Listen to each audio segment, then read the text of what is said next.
Assalamualaikum warahmatullahi wabarakatuh. Pengajian JJB Luruskan Akidah. Kokohkan ukhuwah untuk Indonesia di Masjid Raya Al-Jabar, Bandung. Assalamualaikum warahmatullahi wabarakatuh. Mari kita mulai. Bismillahirrahmanirrahim. Ini gimana ini? Minta tolong ini.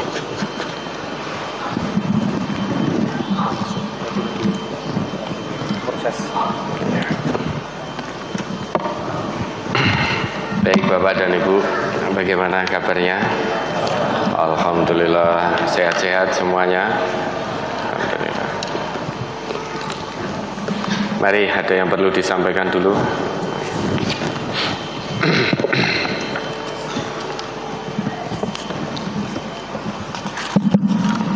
Assalamualaikum warahmatullahi wabarakatuh.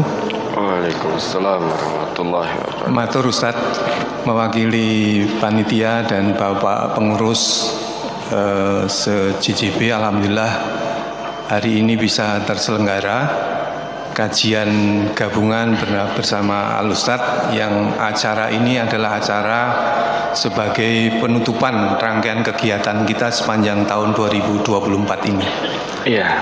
Alhamdulillah pada kesempatan hari ini bisa hadir kurang lebih 3.600-an orang dari 19 perwakilan dan 9 cabang se-Jakarta, Jawa Barat, dan Banten. Ada juga bergabung bersama kita beberapa binaan, termasuk binaan di Sukabumi Kota, kemudian dari Garut dan Tasik. Alhamdulillah juga ada saudara-saudara kita warga dari Cilacap, perwakilan Cilacap yang masih menempel gitu, karena selama ini ada koordinasi kegiatan SAR Pangandaran itu masuknya dengan kita di JJB gitu. Jadi alhamdulillah pada kesempatan ini ada cabang dari Kawunganten, ada cabang Gandrung Mangu, beberapa warga bisa hadir pada kesempatan ini. Sebagaimana matur bahwa kajian ini biasanya terselenggara 2 tahun sekali. Jadi 2 tahun, sekarang ini 2024, Al-Ustadz yang bisa berkenan rawuh di sini, kita kajian bersama. Kemudian tahun yang akan datang 2024 kita yang akan nafar ke Solo. 2025, mohon maaf. Ya. Jadi nanti kalau 2026 nanti kesini lagi, sebagaimana tadi catatan kami, mungkin tidak di masjid, mungkin lebih prefer ke gor atau tempat yang barangkali 2 tahun yang akan datang 4.000 orang barangkali, insya Allah ya. Ya. Mudah-mudahan dengan persiapan yang lebih baik dan kita kondisikan, mudah-mudahan dengan ridho Allah ya pelaksanaannya bisa berjalan dengan baik. Amin, amin. Jih ngaten kemawon Ustadz, barangkali sekedar mengingatkan nanti kita sholat duhur jam 12 kurang seperempat, dan kira-kira kajian ini akan diakhiri jam 11-an Mbak Mulai Ustadz. Yeah. Kurang lebih. Ya, jam 11 ya. Jih ngaten matur nuwun Ustadz. Assalamualaikum warahmatullahi wabarakatuh. Waalaikumsalam warahmatullahi wabarakatuh. Baik Bapak Ibu yang dimuliakan dan dirahmati oleh Allah ya. Alhamdulillah kita bersyukur kepada Allah Subhanahu wa taala atas segala limpahan nikmat, anugerah dan karunia-Nya. Sehingga sampai detik ini Allah masih berkenan menjadikan kita hambanya yang muslim, hambanya yang mukmin, dan insya Allah juga sebagai hambanya yang muhsin, yang senantiasa selalu merasa diawasi oleh Allah dimanapun kita berada dan dalam kondisi apapun juga. Kemudian sholawat serta salam senantiasa tercurah kepada suri tauladan kita yang diutus oleh Allah sebagai pembawa rahmat bagi semesta. Dengan izin dan ridho Allah melalui kegigihan, keikhlasan, kesabaran, kesungguhan Rasulullah Muhammad sallallahu alaihi wasallam di kehidupan yang hanya satu kali ini kita bisa mengenal Islam, kita bisa mengenal jalan hidup yang benar, dan kita juga tahu, paham jalan pulang yang benar menuju Allah Subhanahu wa Ta'ala. Bapak Ibu yang dirahmati oleh Allah, sebelum nanti kita buka tanya jawab secara langsung, ada baiknya pertemuan kita di pagi ini di salah satu tempat terbaik di muka bumi, yaitu di rumah Allah. Ada baiknya sama-sama kita ingat apa yang menjadi ketetapan Allah dalam Quran surat An-Nahl ayat 36. Mari pertemuan kita awali dengan mengingat kembali apa yang menjadi firman Allah dalam Quran surat An-Nahl ayat 36.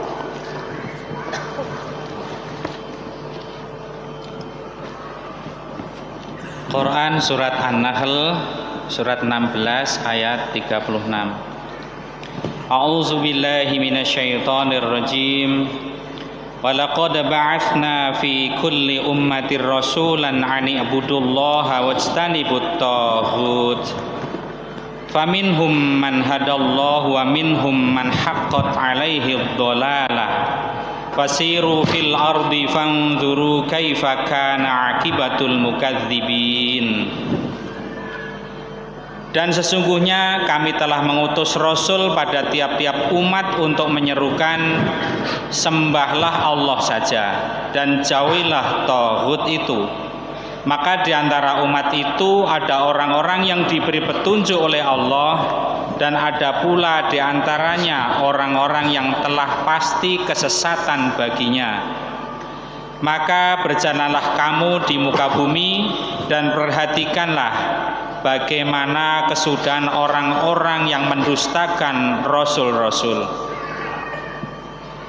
Allah telah menciptakan manusia. Allah telah memberikan hidup dan kehidupan bagi manusia. Allah jugalah yang telah menjanjikan dan menjamin rezeki semua makhluknya. Kemudian Allah juga telah turunkan kitab suci. Allah juga telah utus tiap-tiap rasul. Pada tiap-tiap umat Allah telah utus rasulnya. Semua rasul yang diutus oleh Allah itu punya inti seruan yang sama, ajaran yang sama. Dari rasul pertama sampai terakhir, nabi pertama sampai nabi terakhir, semua seruannya sama. Ani'budullah wajtanibut taghut. Sembahlah Allah semata dan jauhilah taghut. Namun demikian, sikap manusia dalam menerima seruan Rasulnya terbagi menjadi dua. Ada yang menerima seruan Rasul yang Allah utus sehingga dia hidup bersama petunjuk Allah. Faminhum man hadallah. Tetapi ada pula manusia yang menolak apa yang menjadi seruan dari Rasul yang Allah utus, sehingga tetap memilih kesesatan. Wa minhum man haqqat 'alaihi dhalalah. Dan di antara mereka ada yang tetap dalam kesesatannya. Kenapa sesat? Karena tidak mengikuti apa yang menjadi seruan dari Rasul yang Allah utus. Kemudian ayat itu ditutup oleh Allah, fasiru fil ardi fangzuru kaifa kana akibatul mukadzibin. Berjalanlah kalian di muka bumi ini, hiduplah kalian di atas muka bumi ini, tapi dengan memperhatikan bagaimana kesudahan orang-orang yang mendustakan seruan dari Rasul yang Allah utus. Allah perintahkan dalam ayat ini, Bapak dan Ibu, agar kita punya akidah yang kuat. Apa itu akidah? Akidah itu kan simpul. Akidah itu ikatan. Akidah itu keyakinan yang di dalamnya mengandung janji yang mulia. Itu akidah. Orang yang akidahnya kuat, pasti dia akan mengikuti, menerima apa yang menjadi seruan Rasulullah. Apa yang dibawa oleh Rasulullah berupa Al-Quran dan As-Sunnah pasti akan diikuti dan dipraktekkan dalam kehidupan sehari-hari. Itu yang punya akidah kuat.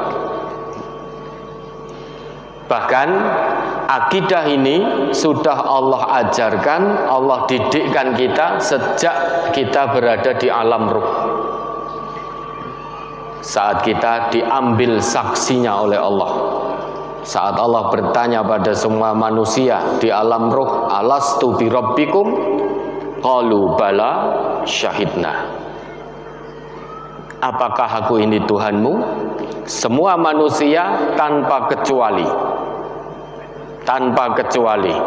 sampai Fir'aun sekalipun semuanya menjawab qalu bala syahidna. Betul wahai Allah, Engkau adalah Tuhan kami, dan kami bersaksi Engkau adalah Tuhan kami. Kemudian seiring dengan berjalannya waktu, ternyata manusia ada yang tetap kuat akidahnya, tetapi ada yang lemah, bahkan hilang akidahnya.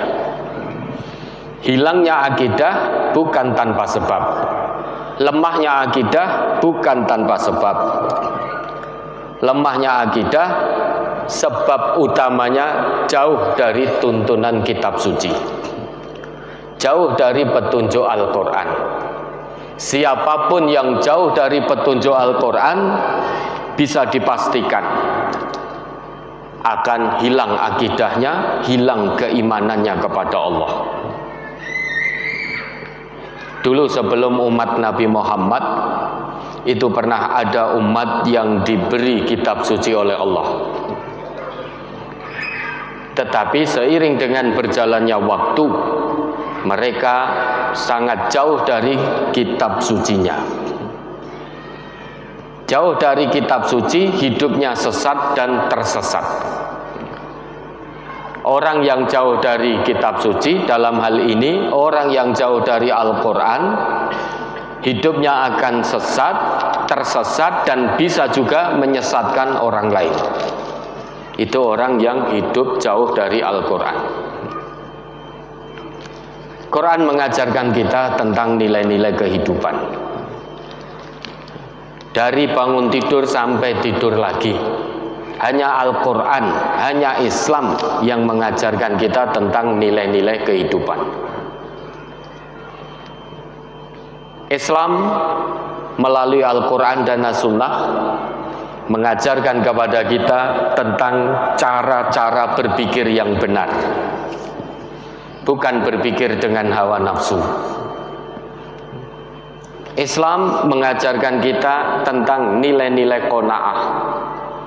Islam mengajarkan kita nilai-nilai syukur, nilai-nilai keikhlasan, nilai-nilai kesungguhan, nilai-nilai kesabaran, istiqomah. Ini semua adalah falsafah kehidupan seorang manusia. Kita hanya menemukan itu di dalam Islam. Kalau Bapak Ibu perhatikan, isi dari Al-Quran itu secara garis besar itu ada 3 hal utama. Yang pertama tentang akidah, tentang tauhid. Yang kedua tentang tazkiyatun nafas, penyucian jiwa. Yang ketiga tentang imaratul ard, bagaimana cara memakmurkan bumi. Isi Al-Quran secara garis besar itu ada 3 itu. Dan dulu pertama kali diturunkan, yang disapa oleh Al-Quran itu adalah masyarakat jahiliyah. Bukan masyarakat biasa, tapi masyarakat jahiliyah.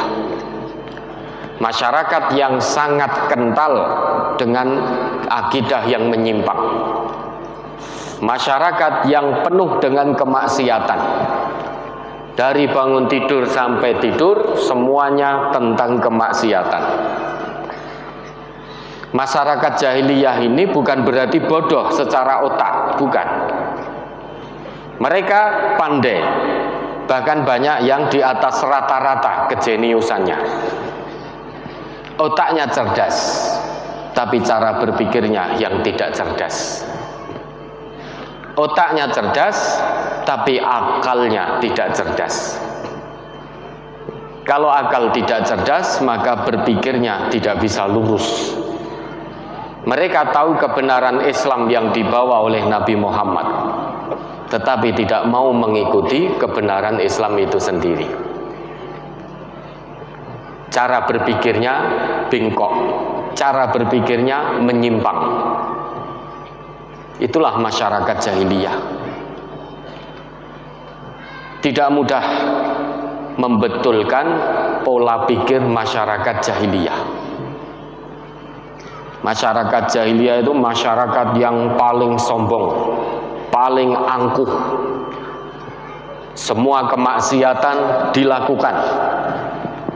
Diseru untuk menyembah Allah semata, tidak mau. Karena angkuh, sombong. Kenapa ini bisa terjadi? Karena akidahnya rusak. Nah, tentu kita umat Nabi Muhammad jangan sampai akidah kita rusak. Kalau sampai akidah kita rusak, keyakinan kita kepada Allah rusak, celaka dunia, celaka akhirat. Maka melalui ayat tadi Allah menyeru pada kita untuk menyembah kepada Allah semata. Insya Allah semua yang hadir di sini semuanya sudah menyembah Allah. Tetapi terkadang kita mengadakan tandingan bagi Allah tanpa kita sadari. Padahal di situ Allah perintahkan ani'budullah wajtanibut taghut. Sembahlah Allah semata dan jauhilah taghut. Kalau kita bisa menjauhi taghut, insya Allah pengabdian kita kepada Allah, penyembahan kita kepada Allah itu murni semurni-murninya, tidak tercampur dengan kesyirikan baik kecil maupun besar. Apa itu taghut? Umar ibn Khattab mendefinisikan taghut itu asyaiton. Taghut itu adalah semua bisikan setan, itu namanya taghut. Yang namanya bisikan setan itu pasti mengajak kepada keburukan, mengajak kepada kemaksiatan. Tidak ada ceritanya setan membisiki untuk sholat berjamaah, itu tidak ada ceritanya. Setan itu senantiasa membisikkan pada kita untuk menunda-nunda sholat, bahkan untuk meninggalkan sholat. Ini menjadi tolak ukur kita. Ketika kita mau berdiri sholat kok malas, ketahuilah kita sedang kena taghut, sedang terkena bujuk rayu setan. Setan itu akan senantiasa membisikkan pada kita tentang kebakhilan, ngajak kita untuk berbuat bakhil, ngajak kita untuk berbuat kikir. itu bujuk rayu setan.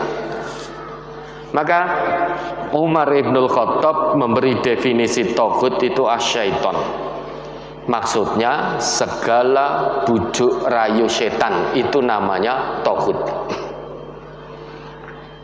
Sayangnya Bapak dan Ibu ya, setan itu sekarang banyak modelnya ya. Banyak bentuknya. Sekarang ini yang paling berbahaya setan berwujud gepeng. Setan gepeng itu bahaya sekali sekarang. Apa itu setan gepeng? HP. HP itu setan gepeng. Berapa banyak umat Islam yang tergelincir kemaksiatan melalui HP? Tidak bisa kita pungkiri. Hidup kita saat ini, kehidupan umat Islam saat ini berdampingan dengan kemajuan teknologi. Majunya teknologi ini banyak manfaatnya, tapi madorotnya juga besar sekali. Kalau kita tidak pandai menggunakan teknologi ini dengan baik, maka yang terjadi kita akan tergerus oleh kemajuan teknologi. Akhlak kita akan tergerus oleh kemajuan teknologi. Adab kita akan tergerus oleh kemajuan teknologi. Kemaksiatan modern secara masif disebarluaskan melalui teknologi. Kemungkaran modern, kekafiran modern, kesyirikan modern, merusak akidah di era modern, semuanya secara masif melalui kemajuan teknologi. Setidaknya ada 3 hal yang dirusak di era modern ini. Pemuda Islam dirusak, wanita-wanita muslimah dirusak, media massa dirusak. Pemudanya dirusak untuk merusak. Karena biar bagaimanapun, inna fi yadisyubbani amral ummah wa fi aqdamiha hayataha.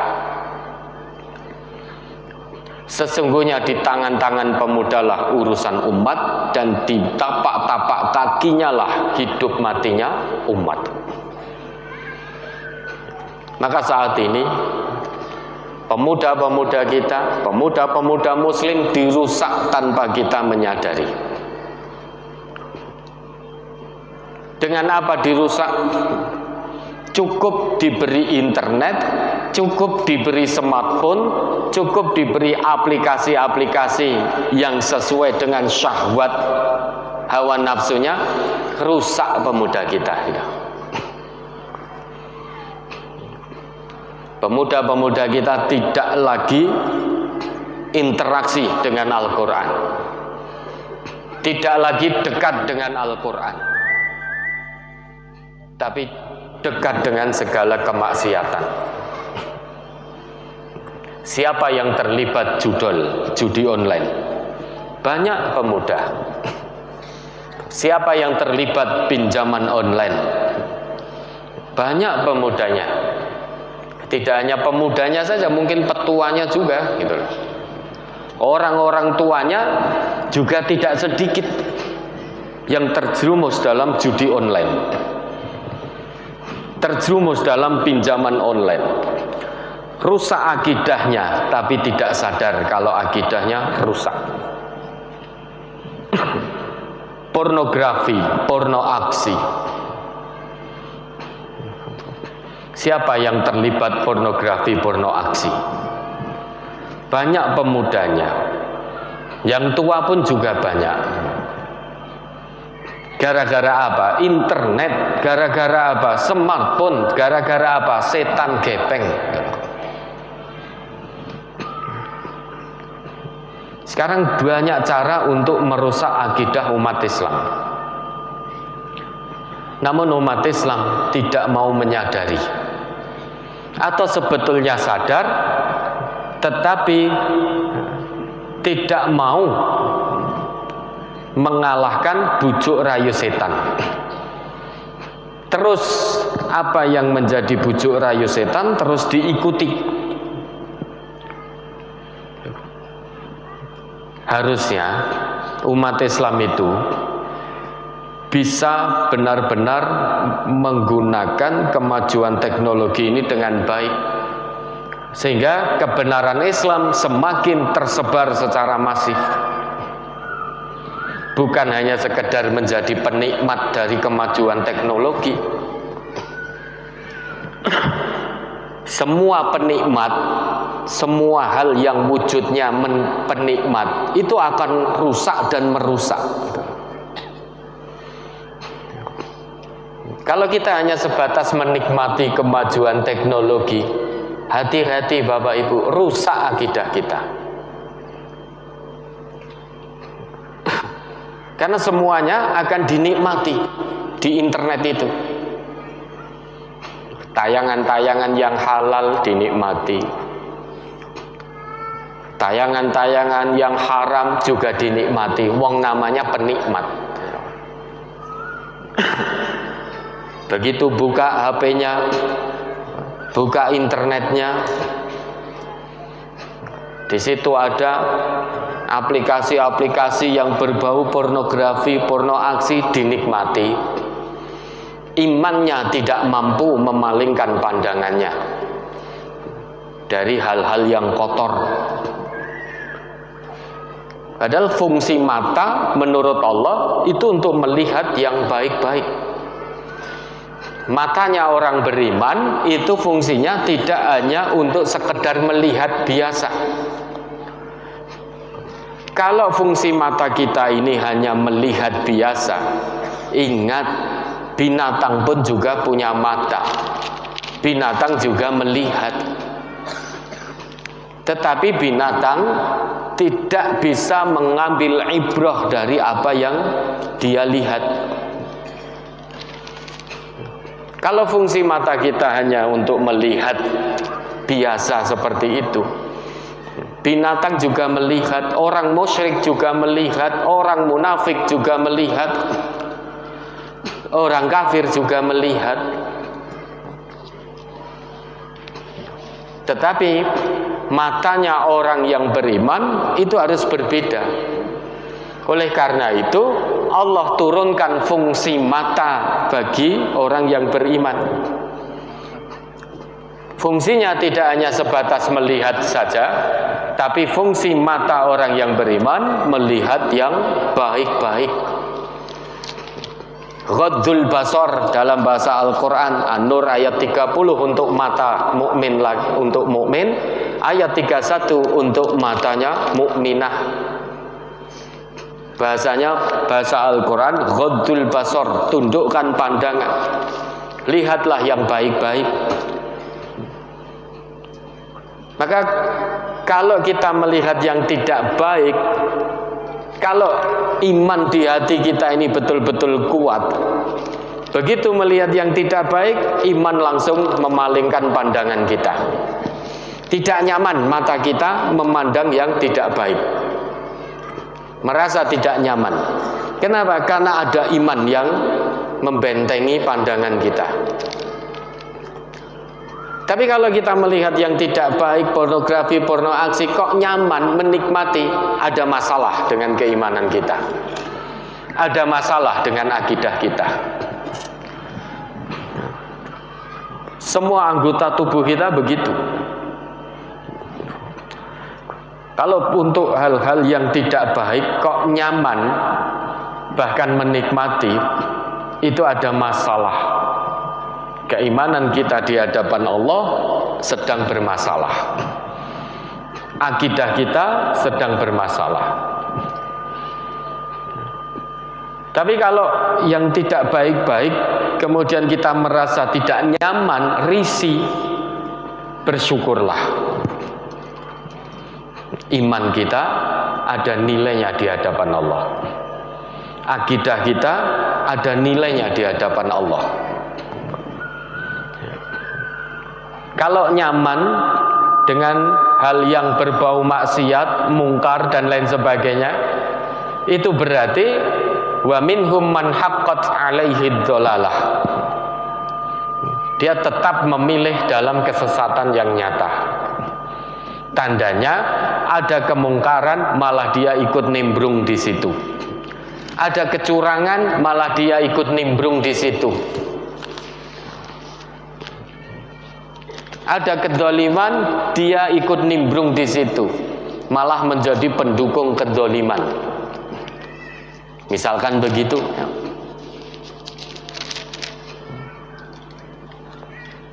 Kalau orang yang beriman dengan segala macam kemaksiatan, dia tentu akan menjauh. Kalau akidahnya kuat, dia akan menjauh dari segala macam kemaksiatan. Ada kecurangan di situ, kalau dia tidak bisa menghentikan kecurangan, dia menjauh dari kecurangan itu. Ada kedzaliman, dia tidak bisa menghentikan, dia jauhkan diri dari kedzaliman. Ada di situ pergaulan bebas, kalau dia tidak bisa mencegah pergaulan bebas itu, dia akan menjauh dari tempat-tempat di mana di situ terjadi pergaulan bebas. Itu tanda di hatinya masih ada iman meski lemah.